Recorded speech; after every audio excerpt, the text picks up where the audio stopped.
You're watching Basin Gridiron, brought to you by these sponsors. Well, thanks for staying with us, everyone. As promised, I am joined by Tony, who works for the Odessa American and covers the Odessa High Broncos specifically. Tony, how you doing? I'm doing all right, Aaron. How about yourself? I am doing okay. So you've been following the Broncos all season long, and for those of you who don't know, Odessa High finished the season with a 2-8 record. So we're going to unpack what this season was looking like.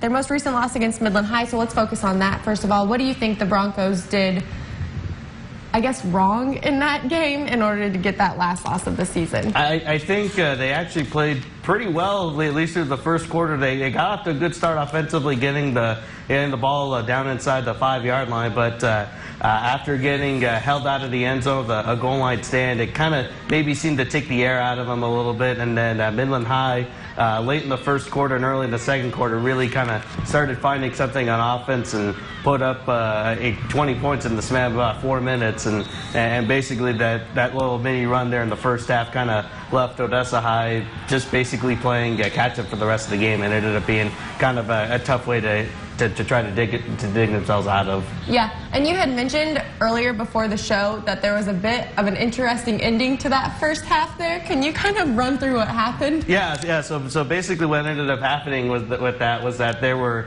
not one, not two, but 3 interceptions to end that first half, which I'll admit I don't think I've ever seen that happen, but at the same time it's one of those where just and one of those interceptions was just a Hail Mary to the first half. They're just guys trying to make a play, and everybody's just trying to make a play, and but it was just one of those situations where you don't kind of see that every day. So their last loss, of course, was to Midland High, but they didn't get a single district win, this entire season. So what do you think they struggled with most throughout the course of those 5 games? I think it was just a mix of just mistakes that where Odessa High would kind of get into a bad stretch and just kind of would have to try to find a way to dig themselves out of a hole that they really couldn't climb all the way out of. And I think the other thing too, just especially towards the end of the year, was just that there were guys that were just banged up, that they ended up having a lot of injuries towards the end of the season, and playing a lot of guys that didn't really have that varsity experience, which I think down the road it can really help them to kind of get that experience. But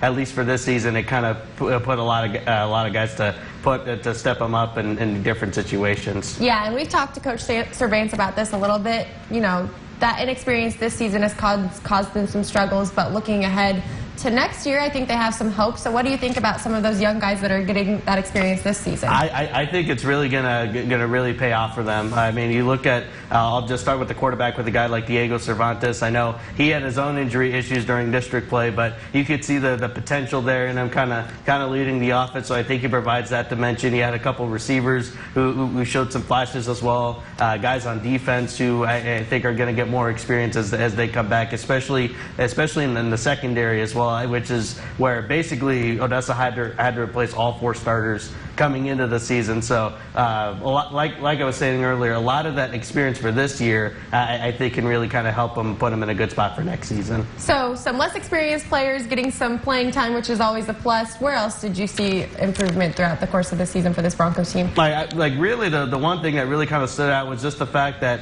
and I know, and Coach Servance mentioned this in almost every game I talked with him afterwards, was just how resilient they were. I mean, obviously the results on the scoreboard weren't what the team wanted, but at the same time you could see the guys still fighting out there, still playing hard, and really I think that kind of resiliency is what Coach Servance wants to define his program to be. And I think once I think you saw flashes of that, and I think that resiliency and just really, and the other thing too, kind of having a more healthy team than what they had towards the end of the year, I think is really gonna help the Broncos down the road. Yeah, a tough ending for them for sure for this season, but we're looking forward to next season. But taking a look at the rest of this district, we've had some surprising teams step up, I think.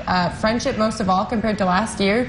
Did you think anything of their rise this season? I mean, I kind of figured, especially with the new quarterback coming in, that Friendship would be better. I wasn't anticipating them to take that big of a step up, and I believe they play Americas in the first round on Friday, and that's going to be, I think, one of the most intriguing games in that first round of the bi-district round, just because you have 2 teams with polar opposite styles of each other. But at least with Friendship, they're a team that's very explosive, that can really move the ball in chunks, and I think can really cause some problems for Americas in that first round. And then of course two other teams here in the Basin that everyone has been talking about.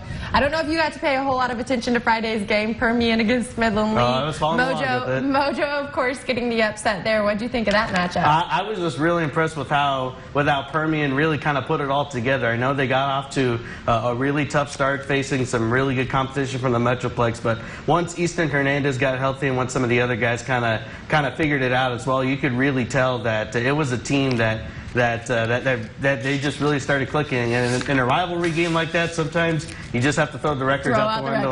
Yep. And I think Permian, they play Franklin again on Friday, and I think we're going to see a completely different matchup from what we saw the first time. Yeah, it'll be exciting to see if they can get the win this time. Well, thank you so much, Tony. We really appreciate it. Thank you. And shout out to the Broncos, of course, for their season.